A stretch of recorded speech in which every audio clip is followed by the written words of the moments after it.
Bismillahirrahmanirrahim. Qadar, jejak ketentuan dalam setiap ciptaan. Di keheningan pagi, cahaya pertama perlahan menyentuh ufuk timur, membuka hari yang baru. Setiap makhluk memulai langkahnya dengan harapan, dengan doa yang diam-diam terucap. Dan di balik semua itu, ada keinginan yang saling terhubung, terpilin dari waktu ke waktu, tanpa pernah benar-benar terputus. Alam semesta ini terhampar dengan keanekaragaman yang tak berbatas. Ia tidak hanya mengundang kita untuk melihat, tetapi juga untuk bertanya, bagaimana ia tersusun? Mengapa ia bergerak? Mengapa ia berubah? Dan apa makna kehadiran kita di dalamnya? Kehadiran bukan sekedar pelengkap. Kita adalah bagian dari peran besar itu, sebagai khalifah, sebagai agen perubahan, sebagai pembangun peradaban.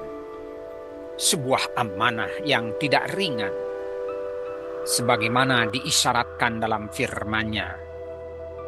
Surat Al-Baqarah ayat 30. Ketika Allah berkehendak menjadikan khalifah di muka bumi dan menyatakan bahwa Dia mengetahui apa yang tidak diketahui oleh makhluk lain, amanah itu mengikat manusia dalam 3 arah.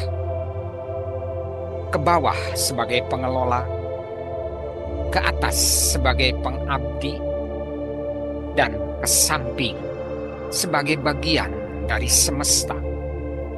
Semua bergerak dalam satu ketentuan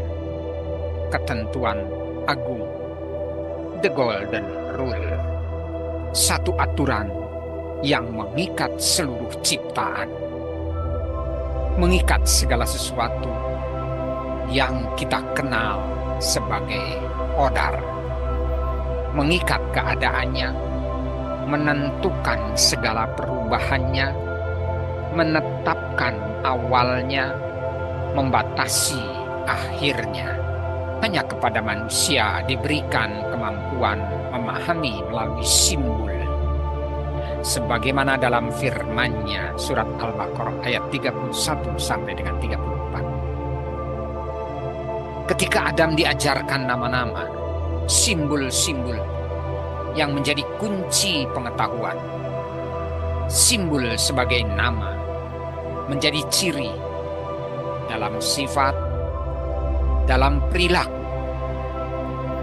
Bayangkan, pada suatu makanan yang kita kenal, dalam namanya terurai bentuknya, aromanya, rasanya, atau seekor burung yang kita kenal, dalam bentuknya, warnanya, suaranya, geraknya. Seorang teman dekat kita kenal bukan hanya sekedar namanya, tapi dari sikapnya, kebiasaannya, dan keunikannya. Setiap nama menyimpan rangkaian qadar.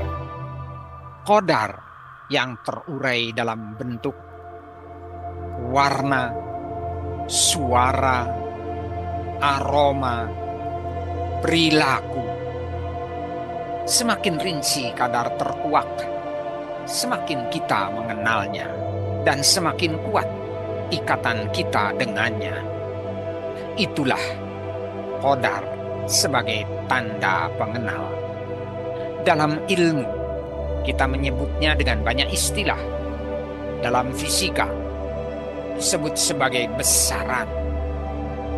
Dalam matematika, sebagai variabel. Dalam ilmu sosial, sebagai parameter. dalam keseharian kita sebut sebagai sifat-sifat. Namun, pada hakikatnya, semua itu kembali pada satu makna, qadar yang membentuk identitas bersama karunia yang menyertainya, pengaruh. Qadar dengan pengaruhnya menuntun peran dan fungsi, perlihat manfaat atau mudarat. Semua berjalan dalam keserasian, keseimbangan, dan keadilan. Sebagaimana ditegaskan dalam firman-Nya, Al-Quran, Surat Al-Furqan ayat 2, bahwa segala sesuatu diciptakan dengan ketetapan qadar yang tepat. Dan juga dalam surat Al-Qamar ayat 49 dan 50, bahwa setiap ciptaan terjadi dalam ketentuan yang begitu tepat, seperti kejapan mata sekaligus. Namun, qadar tidak hanya tentang yang terlihat, ia juga hadir dalam yang tak kasat mata, dalam rasa, dalam emosi, dalam nilai-nilai, membentuk kepribadian, mengarahkan pilihan, dan pada akhirnya mengarah pada tujuan tertinggi. Dalam setiap perjalanan hidup, setiap langkah, setiap perbuatan, setiap kebaikan, dan setiap keburukan, semua tersimpan dengan sangat tepat. Karena melalui qadar, Allah membuka jalan untuk memahami kehendak-Nya. Dan melalui qadar pula, manusia akan diukur seberapa jauh ia menjalani amanahnya, seberapa dalam ia memahami perannya. Dan suatu hari nanti, semua itu akan kembali untuk dipertanggungjawabkan dalam diam yang tidak lagi bisa ditunda.